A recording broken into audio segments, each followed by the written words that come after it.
Welcome to the Sage of Three Paths podcast. We are three brothers who use this space to talk about a range of topics. Anything from politics, race, anime, and pop culture. Each giving our own perspectives and opinions. I'm the youngest, Mo Jana, also known as Junior Lamb. I'm the oldest, Okello, but my brothers call me AJ. Middle child Oz, aka Wizard King. We three brothers. One sec. We once again thank you for tuning in and joining us on this sometimes cathartic journey. Let's dive right in.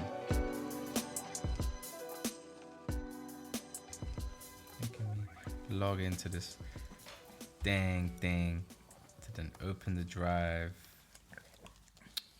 Have you not got it on like automatic logins? Dude, this whole laptop has just been resetting itself. There's a new This isn't update even the right. for Big Sur. No, it's not even that, man. I changed like some of the master root folders on my user because it was spelt with lamb with a B, and it was frustrating me. How was lamb supposed to be spelled? LAM. LAM, yeah. LAM. Yeah, I didn't even know like all this time before it was LAMB. It was. I changed it. Okay. This So the whole time- guy's Chip out here. I see you, Chip.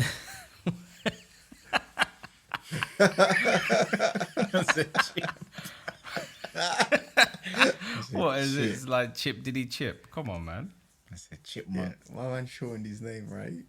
Chip. No, I just wanted to make it more true to myself rather than. Yo, what was that because- about? The whole chipmunk thing. Sorry to interrupt you. Please finish yours and then let's come back to it. What's chipmunk? No. Chipmunk to chip. Would Why do you make Chip that Diddy- change? What, Chipmunk and Chip? Hmm. Who's gonna take you seriously? Yeah, if your name's I Chipmunk? say I can answer that. He got into the game when he was young, so it was kind of Yeah. cute to be called Chipmunk. He had a high pitched voice. It made sense. But Okay. when you're dealing with men, and your name is Chipmunk, you're asking to get smacked up. Think Lyrically, about of it. Not course. even that, bro. Think about it. You're getting called out on a show, right? And you've got some heavy hitters. I think at one point he was signed to Hustle Gang, right? Elaborate on that. So like Yeah, name some you've got- names. You've got T.I. I say Oh, T.I. He's the oh. main guy. No, I'm not. That man in America. Yeah. I'm not Okay. true. I'm not like well versed with who is in Hustle Gang, man. I'm way far away from that at the moment. But yeah, imagine you're coming out to that show. You know, he did this track with Meek Mill, Pizza Boy. You know, you got Meek Mill. I'm a ride around in my ghost. Oh no, Rafe. And then you got Chipmunk. And you got and all the way from UK London, Chipmunk. And then people asking, why'd you call yourself Chipmunk? Well, when I was 13, it was kind of... Yeah. kinda I had to go. So Chip, makes more sense. So yeah, I guess I can align with it a little bit. Well, one for the junior lamb though. Lamb B to lamb minus B.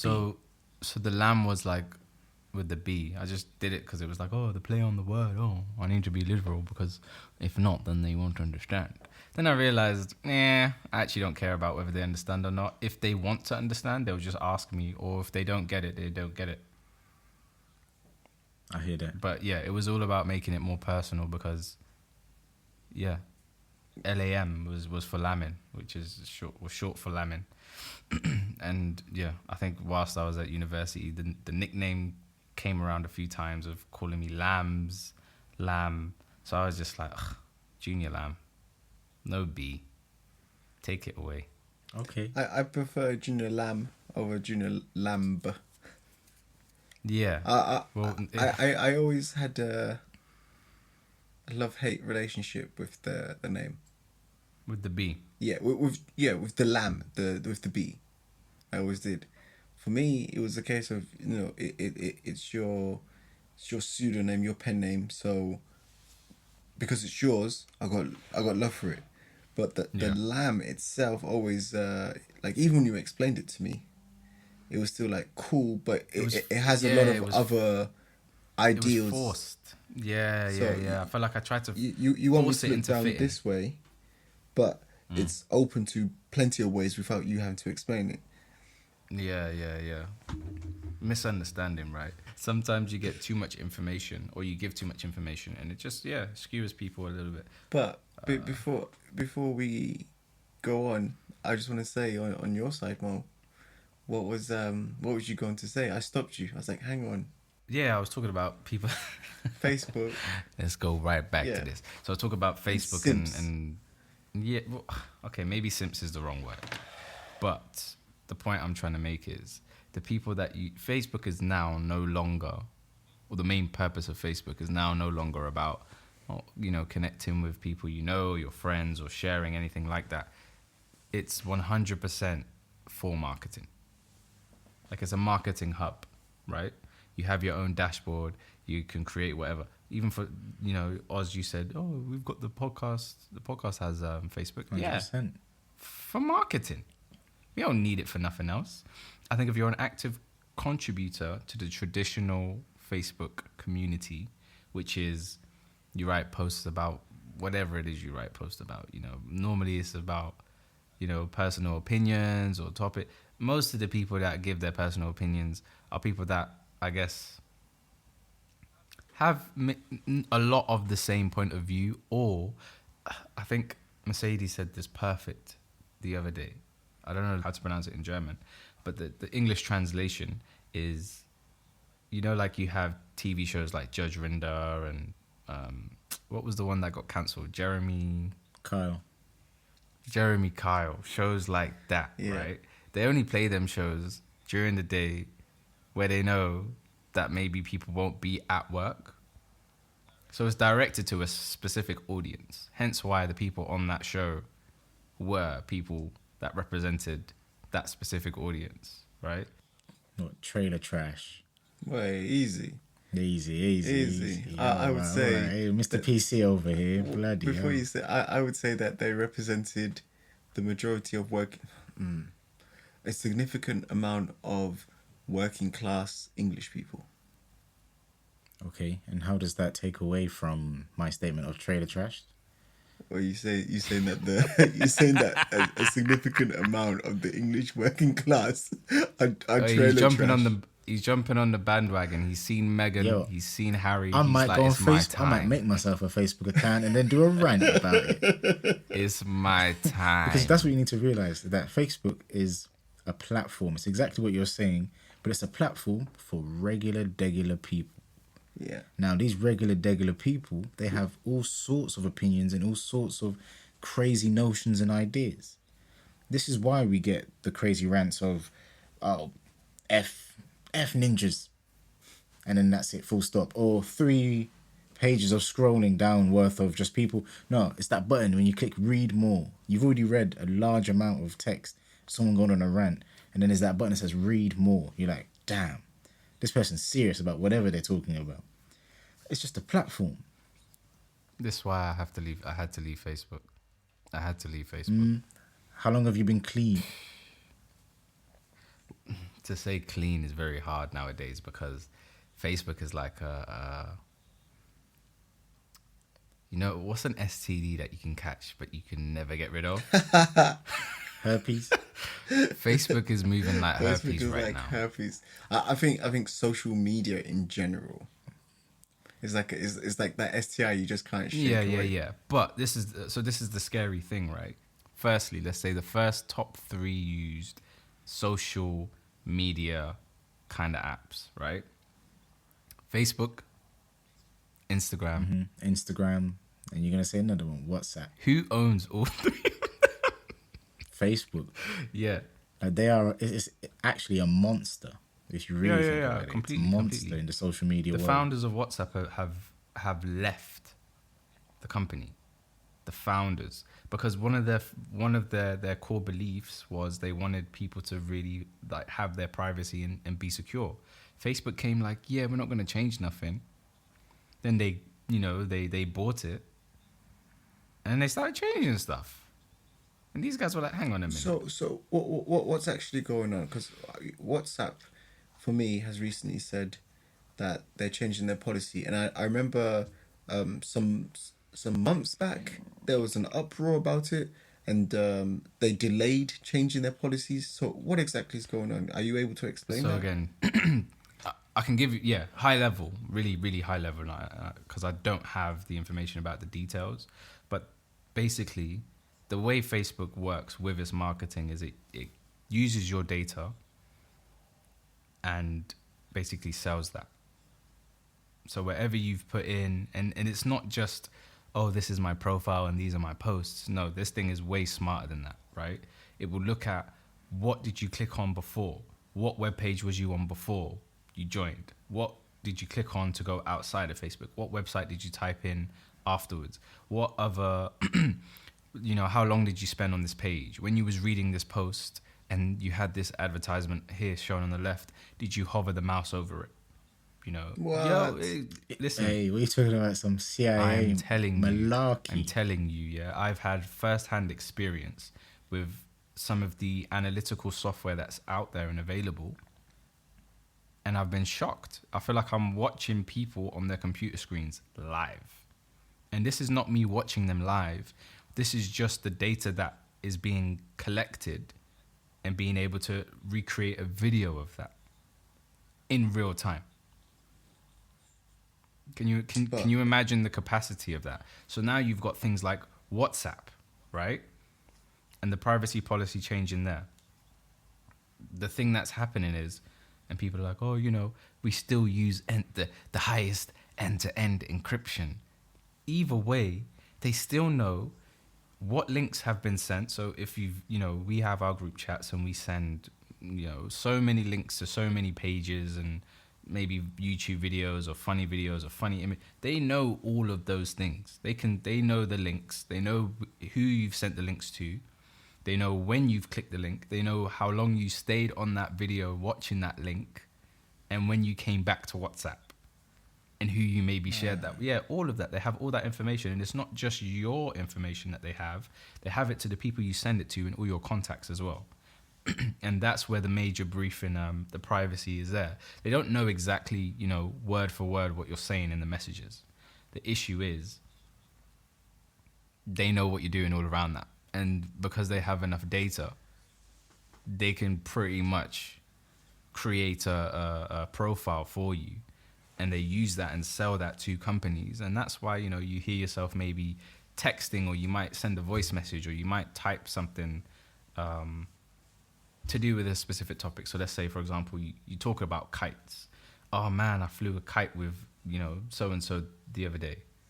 And then you go on your phone and you start seeing ads for kites and stuff like that. That's how they're doing it. They're catching you when you're not, it's not when you're using the app. It's when, it's not just when you're using the app, sorry. It's when before you've used it and after you've used it, and who else, you was talking to when they were using it. That's why for me, Facebook, I'm out. I can't say I've been clean, completely, because they do have ownership of Instagram and Facebook. Sorry, Instagram and WhatsApp, yeah. But from actual Facebook, I would say I've been free from Facebook for a good 5 years. Free from Facebook for 5 years? Yeah. No posting? I have not going on to look at groups or whatever people do on Facebook? Had a profile. I hear you. I've watched The Social Dilemma, Cool. But you're already complicit with them gathering all your information, because you already said that you use Instagram and WhatsApp. So all they've done is got your information, your data, via 2 means rather than 3. They still got all your data regardless. Yeah. If you truly wanted to say that you're clean and you're cleansing and you're against the social dilemma, cut it all off. Look at my... And solely use it purely for marketing purposes, and then lock it off. Hence why, how easy is that? If you look at my Instagram, you see Junior Lamb. If you look on my WhatsApp, it's also Lamb. I don't have my own personal details there. Don't get me wrong. There's certain things that I know. For example, my real name and I guess the connotation and link with Junior Lamb, right? How I know did you that's make out your there. WhatsApp account? Did you not put your mobile number in there? No, you did. Yeah, of course. So they've got your mobile number. No, but this is what I'm All saying. This is what all I'm the saying. calls you make, How are you calling people? Is it not through WhatsApp? Yeah. If you had to call Mama G, what method of call are you going to be using? This is the point, though. You're not going to be using Telegram. This the point. Just so you're under the radar. No, this is the point, though. I do want to do that. The only reason I'm on WhatsApp, honestly, and I'll be real. The only reason that I have been using WhatsApp is for the family group chat. And even then, I'm pretty sure I've already, said a couple times, guys, we should move to something else. No, I've not said that. You haven't said it to me. No. However, you did hook me up with that Brave internet browser. Yeah. Guys, privacy is a big deal. Like, this thing is winning and turning elections. I'm aware of that. It's making a huge impact on society. And I think, Oz, you're completely right. Maybe they already have my phone number, and you're already complicit. Well, they 100% already. You're already complicit. In fact, I don't think there's anything you really could do, as long as you're using technology to be free. And I'm not just talking about the Facebook group. Yeah, I'm just saying. I completely agree with that. However, just because they have this on you, does that mean it's like, oh, well, that's it? There's no point in, doing anything else. They've already got my number. They've already got my name. It's like that. I think that's the wrong mentality that people have, because that's when they just start taking the piss. So I personally think that's the mindset of the majority, and these people have already been taking the piss. I don't think, like, exactly what you're saying to me, Mo, is not something that anyone, that the average person doesn't know. But the average person at the same time, I'm playing Final Fantasy VII Remake at the moment. And that's why you stopped playing Ghost of Tsushima. Ghost of Tsushima, I give like a 6-7 out of 10. I give it a 6-7 out of 10. After he was banging the game. Yeah. Damn. No, but obviously you already come to a rating after you put a considerable amount of hours in a game. Relatively early on in Ghost of Tsushima, I was saying how, like, I've played enough to start to see bugs, and that can be annoying. But I digress. I believe the majority of people, they understand on some level that they've given up some of their privacy by the use of technology. And I think that's not anything new. I think even before the internet was invented, that was that's been the case. People understood that as technology advances, there are some freedoms, such as freedom to privacy, that we are giving up willingly. Yeah. And the people who take, or the ones who are able to use our, the door into our privacy through whatever their technology is, they're going to make a lot of money from it. And in some ways, they kind of rule us. I think that's nothing new. I think it's always been like that. And I don't know if saying, oh, well, that's the wrong mentality. Agreed. But that's the mentality of the majority. It was Elon Musk who I picked this up from in his interview discussion with Joe Rogan. He was like, the thing is, technology advances quicker than we can pass laws to accommodate. So it's a case of, even when you do legislate to try and protect people. So if you look at the GDPR rules that was done in the EU, which is the General Data Protection Rights Act, something like that. Even if you look at that, it's like that only protects Europeans, and even the way it's set to protect you, it's like, if you're not careful, these websites are doing everything they can for you to still slip up. So you still give consent for them to do all the shiesty. How many times have you gone onto a web page, right, today? Because I know you've used your computer. How many times have you gone on a web page? Let's not say today. Let's say in the past week. Dude, I can think of a time I was on the work laptop, and I had to open a page, and the first thing it said to me was, "Yo, we got cookies here. You good if we?" Do you want some cookies? You either accept it or what? You got or denying you can't. It's not just denying. I couldn't see the deny. You don't have the option to deny. You have the option to. You either accept or you configure your own cookie settings. Who on this world knows how to configure cookie settings? I've been doing it since the GDPR Act has been published. Actually, yeah, I've been doing it. I've been configuring. However, what I'm seeing more and more is they make it more and more difficult for you to actually configure it and save it. And it's little things. It'll be like the save button or the accept button will be in green, and the save my choices button will be grayed out. So instantly your attention is just drawn to that, you know. It's all UX, man. It's all user experience and design. There's people that get paid a lot, and I can say this from, you know, personal industry experience. I've worked with these people. I've had conversations. There's people that get paid a lot of money to make it as difficult as possible for you to get or for you to do, you know, what you have the right to do. Yeah, for sure. So it comes back to, although legislation does catch up, all that happens is there's new ways of taking away or getting into our privacy. And I don't think that's ever going to stop. I really don't. I think it's inevitable. I think we're on it's like a roller coaster. The roller coaster's not going to go backwards. Once it's started to move forward and it's programmed to move forward, there's no way to stop this. There's no law that's going to be passed in one country that's going to make all the things that Facebook's doing. And, you know, Facebook's obviously just the example. It's I'm not even speaking bad about Facebook. I'm just saying it is what it is.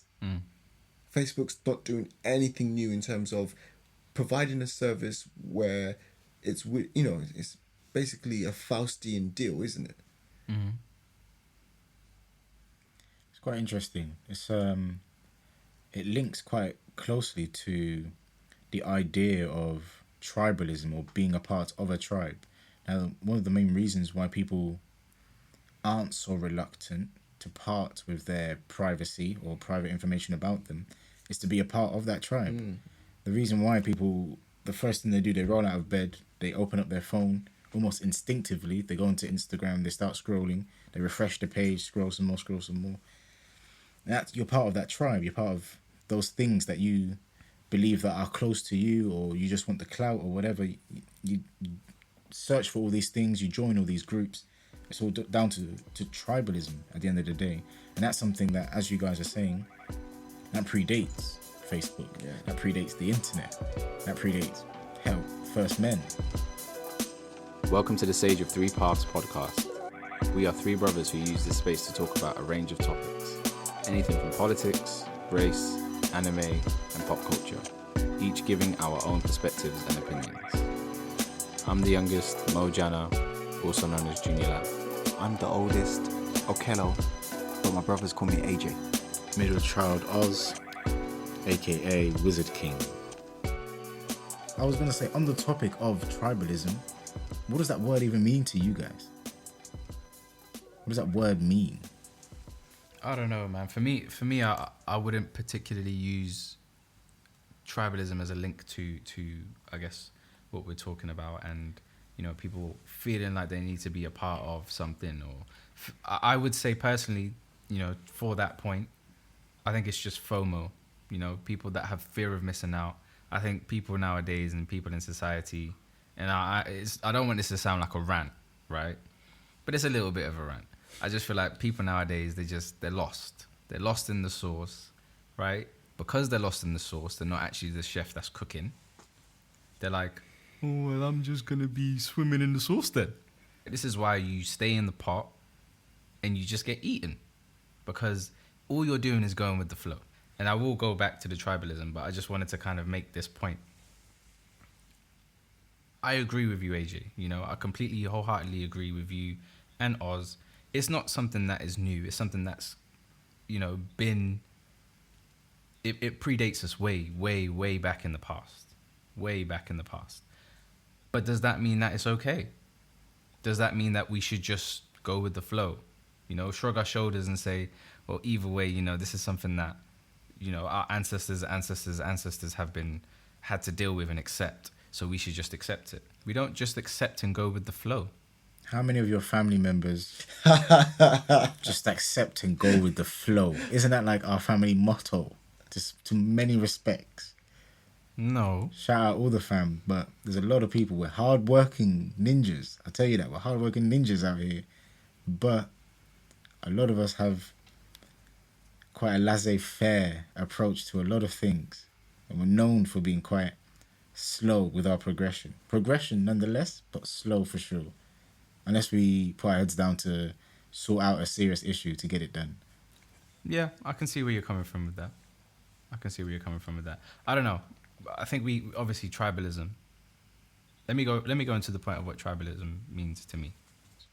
Tribalism is a non-Western, and I do want to say specifically an African concept of community.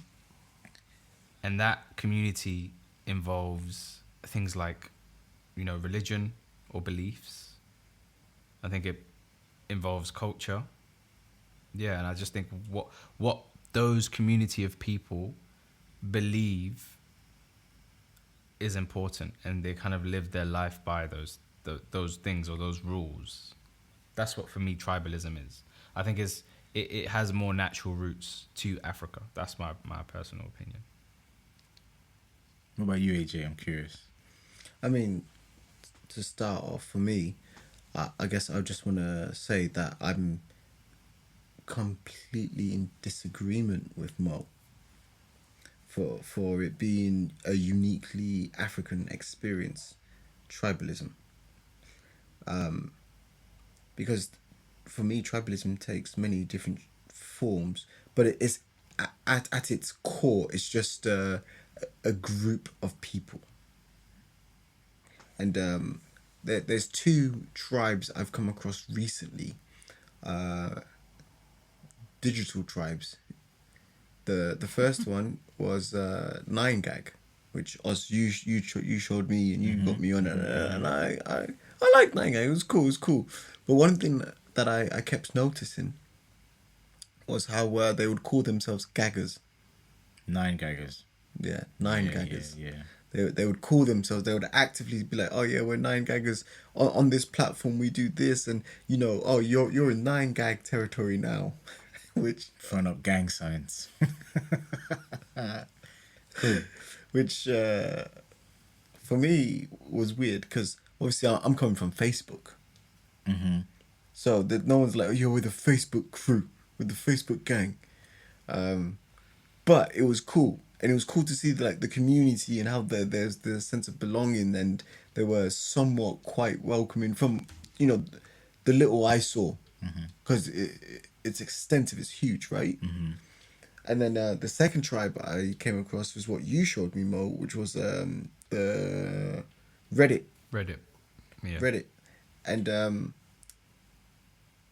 yeah, no, you see it quite clear and quite straight away that they consider themselves a tribe, like the Reddit tribe. Quite literally, I think the Reddit tribe is a perfect description of how they see themselves, and like they talk in a way where it's like, it's us. And it's crazy because it's such a, it brings people together. It's just groups of people, isn't it? So for me, if I think of tribalism, I just think of a group of people, and I've always been a person in my own personal life who had issues fitting in. So this was from like school, school days, where when I was growing up in the town that we, obviously Northampton, the town that we grew up in, when I was in school, when I was a kid, there weren't that many black kids around. Mm-hmm. And it's not to say, oh, you need to go to a place where there's loads of the same people of color as you. But it was just a case of I knew I didn't belong because, in particular, my peers wanted and expected, and I did, wanted me to be a certain person to fit into the tribe. But deep down, I was never that guy. You know, they wanted me to be the cool black guy and who can dance, who can rap and stuff. I can't dance. I can't rap. I'm not very cool. Well, I'm cool if you think we share the same interests, but I'm not like, slick dick cool out there. So I've always not fit in, and then that helped me become an independent person, a person who just does his own thing. For me, one of the best things I learned was just be yourself. If people like you for who you are, they'll chill with you and everything's good. And if they don't, you both don't have to waste each other's time. Which is probably a natural lesson which people learn as they grow up. But because of that experience, it very much got to the point where now when I see tribes, although I can appreciate how it can bring people together, I can see the dangers, big dangers of just blindly saying I'm with the tribe. Yeah, I hear that. Yes, that's my... I'm in the same vein as AJ to say that tribes can exist everywhere. Like if you think of the depth of that, again, I've said it before, predates the first men. Like the first men who came had to start a tribe. You had to form your family unit in order to find a way to survive. It increases your chance of survival. Exactly. I think that's almost inherent with human beings. We do seek tribes for comfort, for survival, for pleasure. Like, what did we watch the other day? We watched some show about swingers. Even we showed Jumo. Now that's a tribe in itself. Yeah. People, whatever their background is, whatever destruction has happened in their life, whatever goodness has happened in their life, they've found a path in order for them to feel happy. And the path that they're on has led them down. It's just swinging. Hey, it doesn't work for everybody, but I'm telling you, there's a tribe out there for everyone. Even the loners themselves. The loners have their own tribe because you're part of the loners. Someone who you have an affinity with in terms of a spiritual and emotional connection with. Yeah. But it's quite interesting. Like, the surface level of that question of what does tribe mean to you, it could be said that, say we split our heritage and our background to Mendes and the Sosos. Very surface level, because it goes deeper than that. The roots are close to the core of the earth. It's crazy. Did you guys notice such a difference in tribes growing up? Or is it now that we're in our adult lives, we can actually have coherent, conscious conversations about it to be like, oh, this was my experience of it growing up, or be able to formulate different notions in your head? I think for me, you guys have both raised some really good points. I think I was looking at it from the lens of personally my own experience or relation to it. But now that we are talking about that, I think my own personal link or distinction. Changing his answer. No. But that's okay. Yeah, that's okay. Hey, I mean, in a conversation, it's all about growth. If you're having a conversation with someone and you're not in some way, shape, or form growing, then you're just kind of talking to the wall. Yeah, absolutely, man. So I don't think there's anything bad if you have changed. I'm not saying you have, but perhaps you see something a bit differently due to what we've said. And absolutely. I welcome that. And you know what? I said this today to my girl, right? I said to her, we had a conversation about something in the house, and I guess we had two different opinions about how or what is the priority to get done, right? And very rightly, she did make a point. Well, XYZ was this plan, so this should be the priority. And I had no shame, no issue to be like, you're right. I was wrong and you're right. And that's something that, I really want to advocate. I think it's something that people just don't do, period. People hate admitting that they're wrong or admitting that maybe their viewpoint was incorrect, or they may change their opinion because they've now learnt something new. I'm 100% for that. I don't mind being wrong. I was always the guy that, this is going to be a stupid question, or I'm going to ask the question. I don't mind. I did it in school and I'll do it continuously in life. So, yeah. Well, I just want to say, most people are wrong all the time. It's okay to be wrong. It's okay to admit you're wrong all the time. Yeah, it's Just cool. be real. Most people are normally wrong all the time. It's very few times that we're absolutely right about something throughout the course of our lives. So it's okay. Chill. Yeah. It doesn't make you any less of a person. If anything, you can dispose of whatever useless ideal you had before and adopt one which is stronger until that, it's all about continual growth until you kick the bucket, right? Yeah. I would love to see, a debate going on Facebook with that tribe of people. Sorry, I'd love to see a debate going on Facebook with that tribe of people, and maybe they've given forward like a really strong opinion. And in the comments, I want to be able to go down and see more and see them say, actually, do you know what? You're right, and I was wrong. But that will never happen because Facebook is for simps. But to go, No, you're just throwing it out. I'm just there, trying to You're just boycott throwing it out Facebook. there. That's it. I'm for the people. I'm the junior lamb, with the B. Facebook would argue the same. They're for the people. Facebook. Yeah, Facebook are for their pockets. Actually, I just want to say that I'm for my pockets as well. So if Facebook want to do sponsors and stuff, don't listen to this guy. I know, we out here. Yeah, we out here, Facebook. Yeah. Fake it till you make it, right? We're gonna get you changed your opinion. You said that you liked us. Yeah. That's growth, baby. Yeah, they better grow the community. But out here with growth. But I have gone on a bit of a tangent, right? But a clear distinction for me when it came to the tribes of Mende and Soso was religion. I think that was the clear distinction for me when I was younger. The whole Soso side of the family was Muslim. The whole Mende side of the family that I knew was Christian or Catholic, So it was a case of that was a clear distinction for me. And because of that, there's certain practices or certain values or lifestyles which were just a bit different. So for me, I was able to clearly make the distinction through that. Do you know, Mo, it may be worth for the viewers just to explain exactly. So, yeah, our family or our background is split in or comes from two different tribes, right?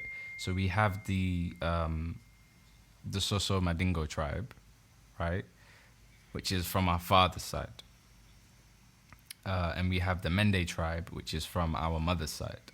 I think traditionally, and AJ corrects me if I'm wrong on this, you're the one that's going to give me or correct the facts. Mendes, traditionally in history, were normally the traders. No.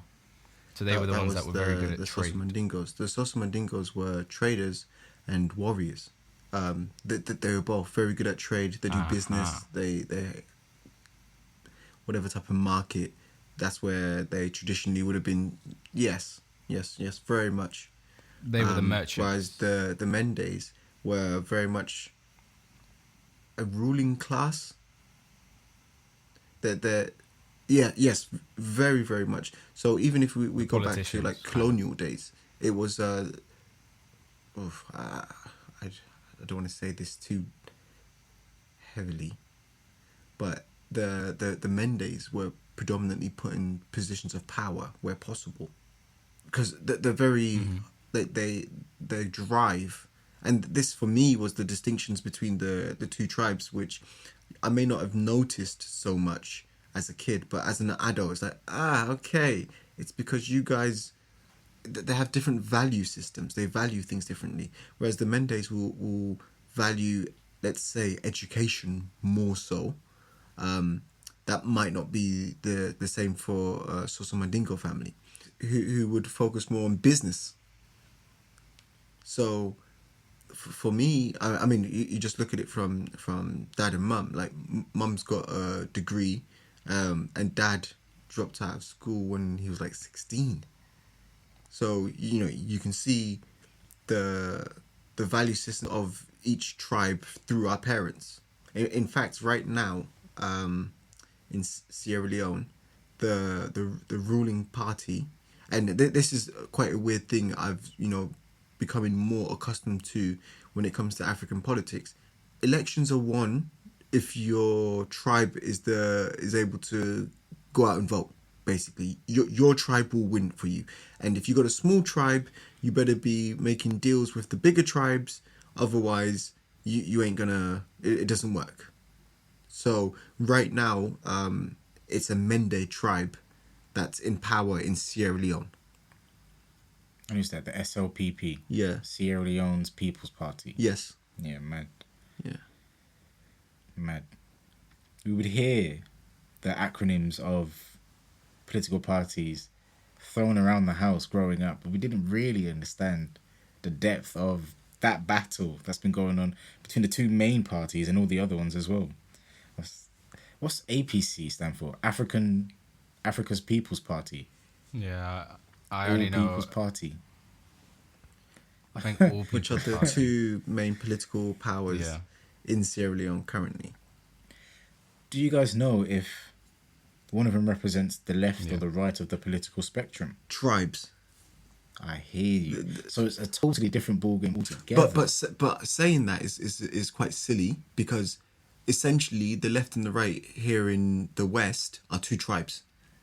yeah. So Yeah, if we said more so ethnic tribes relating to people's ethnicities, and arguably the APC are more conservative and SOTPP are more liberal, arguably. And that may have its roots in APC, because I believe it's the Timini tribe, which is another tribe in Sierra Leone, one of the other main tribes in Sierra Leone, are predominantly Muslim. I may be wrong there, but I believe that's the case. So they're more conservative with their views. Whereas SLPP, the Mende tribe, which I believe, again, I could be wrong, are predominantly Christian. So, as it's modern Christian, it's a bit more liberal than modern Islam. However, one of the best things about Sierra Leone, and it's been with whoever has been in power, as far as my knowledge goes, it's the country with the most religious tolerance. And, you know, you just look at us. Dad comes from a very Muslim family. I mean, his father, our grandfather, was a treasurer to a mosque. So he had a senior position in the mosque. Whereas, you know, grandma from mum's side, she made sure we knew the Lord's Prayer, that we'd pray every night, and we went to church and we went to Bible studies and stuff like that. So it was those things growing up which we may not have noticed it before, like because we're not really told that there's a difference, because and I see this as both religions are foreign entities in Africa anyway. These religions didn't develop there, so it's essentially two separate branches coming and saying this is the right religion, this is the right religion, and Sierra Leonean people being like, all right, cool, either one of them is the right religion, and just do your thing and be cool with everyone, no beef. Which I really appreciate about Sierra Leone. Like it's quite common for Christians and Muslims to marry, and no one has any issues.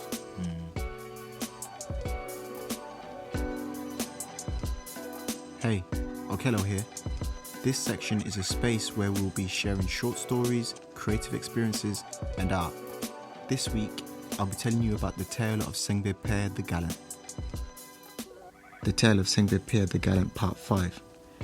The two Spaniards claimed that the Africans had been born in Cuba and were already slaves at the time of their purchase, and were therefore legal property. Interpreters from Mende to English were found who enabled the Africans to tell their story to attorneys and the court. Pierre served as the group's informal representative.